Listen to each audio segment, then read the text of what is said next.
On today's episode of Cannon's RV Repair, we actually are working on a Class A motorhome.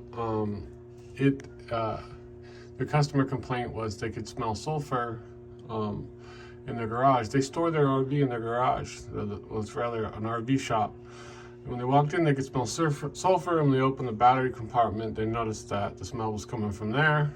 We came out and we diagnosed it as the converter charger was actually overcharging the batteries. It's not very common, and the one we took off was pretty old, so it just something must have happened inside it internally. I'm not really sure exactly what causes it. I've never actually talked to Progressive Dynamics about it, but I'm sure it's not very common.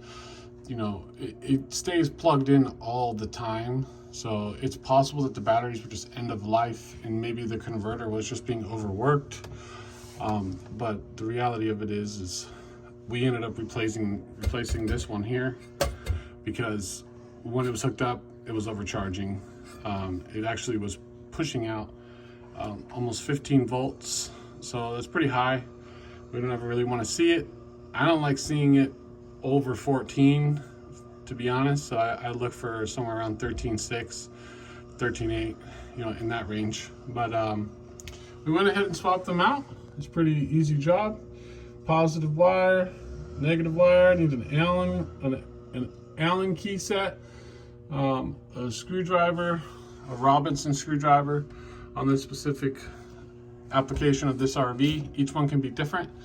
So you get ground wire here on the side. So you want to make sure that when you unhook this, you unplug it from the plug up top, unplug the RV from the connection, and then disconnect your battery so you don't ground anything out and blow any other fuses. But if you guys have any questions about changing out an RV power converter, or how did I troubleshoot it? I mean, the main way I troubleshooted it was just taking a voltage reading right here, and then I also took one at the batteries with my voltmeter.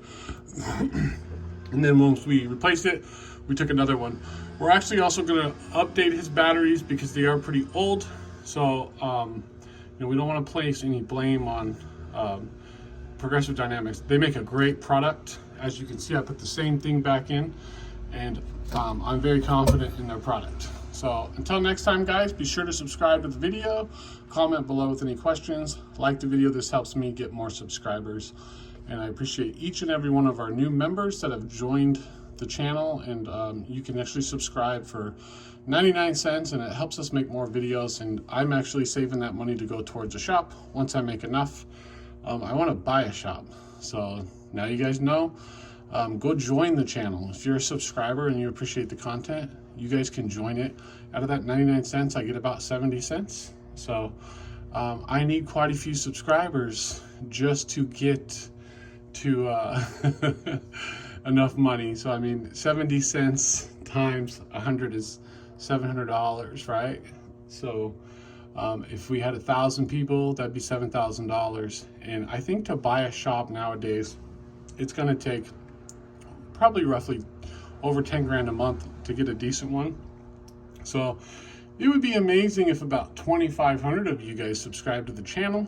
And once we have the shop too, we'll invite some of our subscribers to come in and get some free RV repair done, make some videos. So until next time, guys, appreciate you watching and safe travels.